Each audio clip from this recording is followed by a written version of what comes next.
গাছের লিঙ্গ রয়েছে এই ব্যাপারে। গাছের যে ফল রয়েছে না, ফল, এই ফলেরও লিঙ্গ রয়েছে।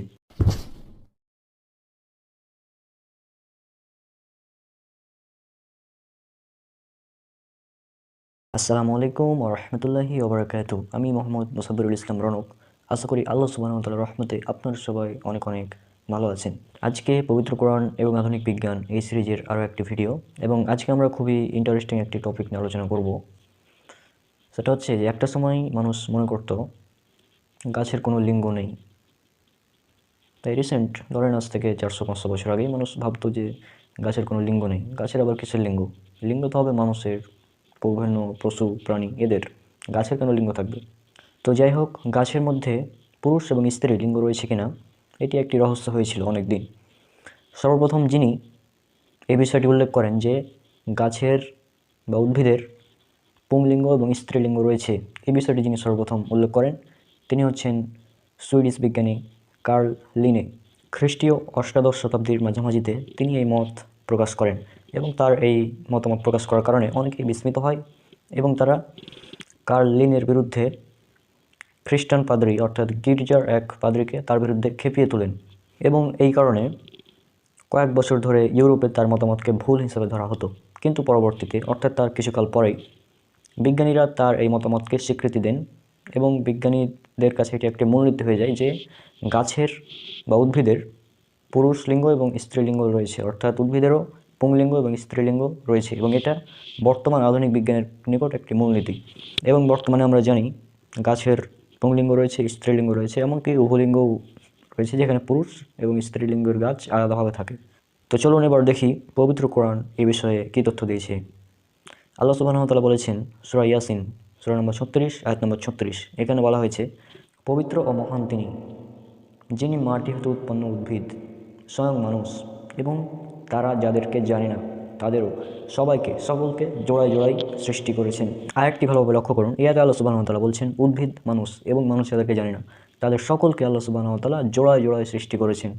জোড়ায় জোড়ায় সৃষ্টি করার অর্থ হচ্ছে জোড়ায় জোড়ায় মানে নারী এবং পুরুষ, অর্থাৎ গাছের বা উদ্ভিদের যে লিঙ্গ আছে এ সম্পর্কে আল্লাহ সুবহানাহু ওয়া তাআলা আজ থেকে 1500 বছর আগে বা 1400 বছর আগে, 1400+ বছর আগে পবিত্র কোরআনে খুবই সুন্দরভাবে উল্লেখ করে দিয়েছেন, যেটা আমরা আজ আধুনিক বিজ্ঞানের কল্যাণে জানতে পারছি। তাহলে যারা অমুসলিম তাদের কাছে আমার প্রশ্ন, আপনারা কি এরপরও বলবেন যে এই কোরআন আল্লাহ সুবহানাহু ওয়া তাআলার বাণী নয়, এটা মানবরচিত একটি কিতাব? আধুনিক বিজ্ঞানের কল্যাণে আমরা জানতে পেরেছি যে বর্তমানে আমরা যে ফল খাই, প্রায় প্রত্যেক ফলের মধ্যেই 2 প্রকারের ফল রয়েছে, একটি পুরুষ এবং একটি স্ত্রী।